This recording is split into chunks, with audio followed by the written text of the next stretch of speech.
ghostwriter and book coach, and I'm conducting another interview for Fortis Publishing. This time I'm speaking to, is it John West or Dr. John West? John West will do. John West will do. John West will do. And I understand, John, you're on holiday in Spain at the moment. What's the weather like over there? It's cooler than England at the moment. It's a mere 32 degrees centigrade. Very quite nice. Pleasant. Lovely weather, lovely weather. And we're here obviously today to talk about your book, which I think was published late last year. I do believe it's even been entered for the Booker Prize. And you're looking forward to hopefully jumping onto the long list of the Booker Prize, which is announced this month. Is that right, John? Next week.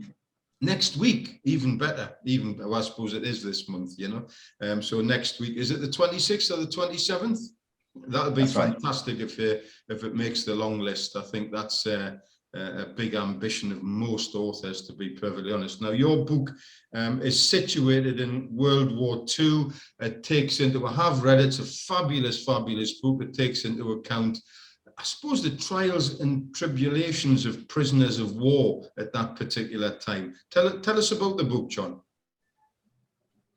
Well, the book is inspired by my desire, I think, to look into my dad's military history. And initially, I knew nothing about my dad's war story at all, other than my mother was constantly clucking around him when I was a kid, making kind of excuses for him to say, well, he was a POW, don't you know? And of course, that concept meant nothing to me as a child growing up. And then when he retired, and I was by then a junior doctor in my early 30s, late 20s, early 30s, my dad said to me, do you know what I'd like to do now I've retired? I'd quite like to go and revisit all my battlefield sites in Belgium and France. And I remember saying to him at the time, well, why on earth would you want to do that? It just didn't appeal at all. And I'd failed to pick up the fact that it was a hint that he was dropping, saying, actually, you and I could go and do a battlefield tour and you can be the driver. I think my dad was a bit scared about driving on the continent. And I just let that moment pass. And that would have been 30, 40 years ago. But a seed germinated, and out of that I felt, actually, maybe I should have done that battlefield tour with my dad. This was now 20 years after he had died. Mm-hmm. And that feeling just never really left me. And so that led me to look up his military records, research the regiment he was in, look out where he was, which POW camp he was in. There were several trips to France and Belgium, sort of trying to retrace his steps, a trip or two to Poland to try and find out where his POW camp was. And all of that research resulted in this manuscript. Okay, and how many years was that in the making? How many years ago, if I can ask, did your research first start? I guess it's taken a decade from the very, very beginning of it. And your father was one of the guys captured on the retreat to Dunkirk, wasn't he? Yes, he was in the Royal Artillery in a Territorial Army regiment, and he was part of a small group of Territorial artillerymen who held the hilltop town of Cassel. And that's where he was captured, in that area. The men there actually were very probably sacrificed because there was really very little hope of them getting to Dunkirk in time, although on the very last day they were told to drop everything, destroy their guns and make it on foot as best they could back to Dunkirk. But by the time they did that escape, it was really too late, and they ended up being captured wandering into a German town and being mainly captured around the Belgian town of WWII. That's right. And from there, I mean, obviously your description in those first few chapters of the capture at the Battle of Cassel and the capture and that sort of thing, and then your father was on a march, and then they went, did they end up in a transit camp in North Germany? It was all very brutal and not much food and all that. And is it also fair to say, John, that I'm actually very impressed with the content of the book as a whole, because is it fair to say that these guys really didn't talk about that sort of thing? No, my dad never spoke about it. I never compared notes with other descendants until very recently, when I was doing research for this book, and it's the theme that everyone comes up with, which is, oh no, my dad never spoke about it, my uncle never spoke about it, my grandfather never spoke about it. Classically, the generation that did get to hear about it were grandchildren, if the men did open up in time. But my dad certainly never spoke about it. Yeah.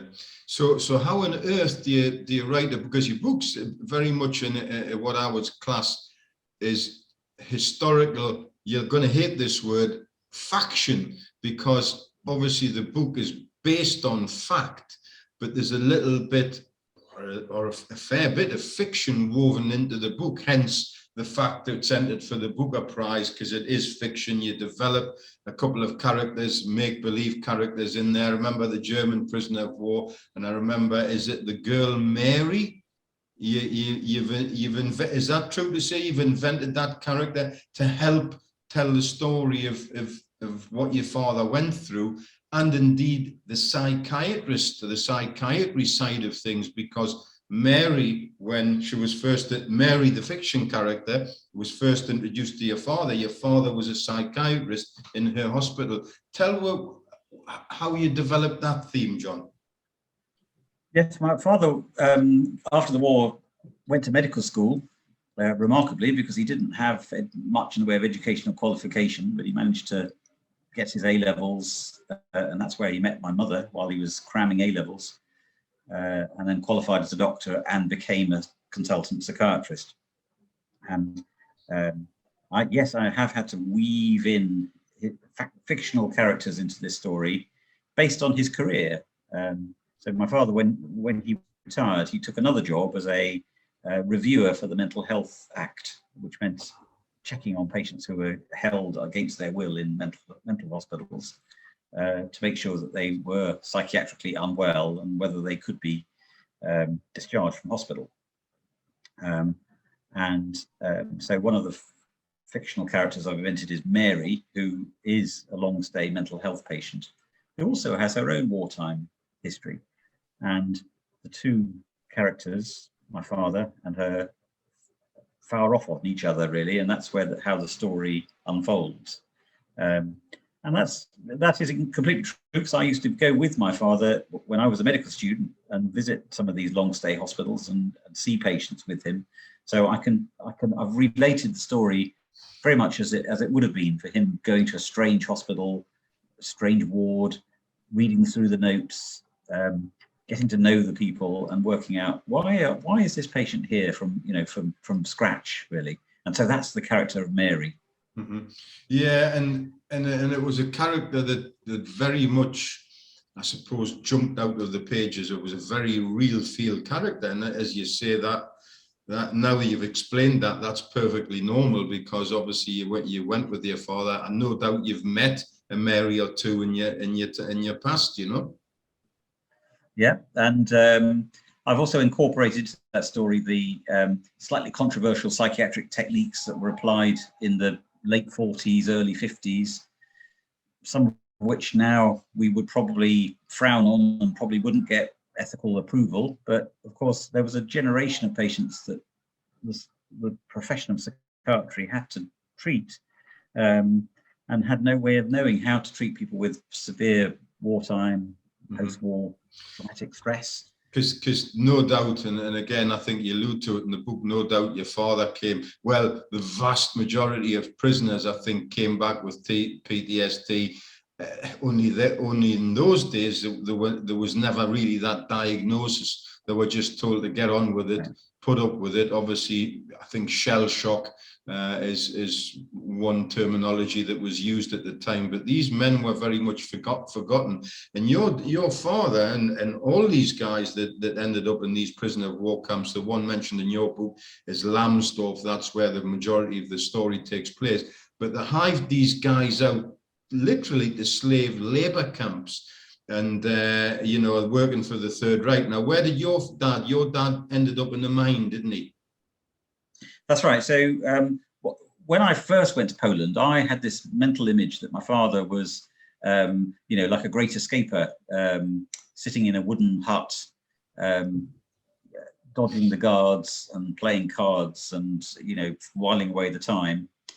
And so I actually visited the Lambsdorff site, which has got a small museum and a statue. And I thought and I visited with my sister, and she and I thought, well, must have been where my dad was. And it's a pretty grim place, but and next door to it is the Russian camp, which was the site of gross inhumanity. So, and there's a big memorial there to the Russian POWs. But actually, we were in the wrong place geographically, because my father was only actually at Lambsdorff for about 8 weeks in 1940, and was then transported across about 60 miles further east, right up to the boundary of the Polish border, as it was then.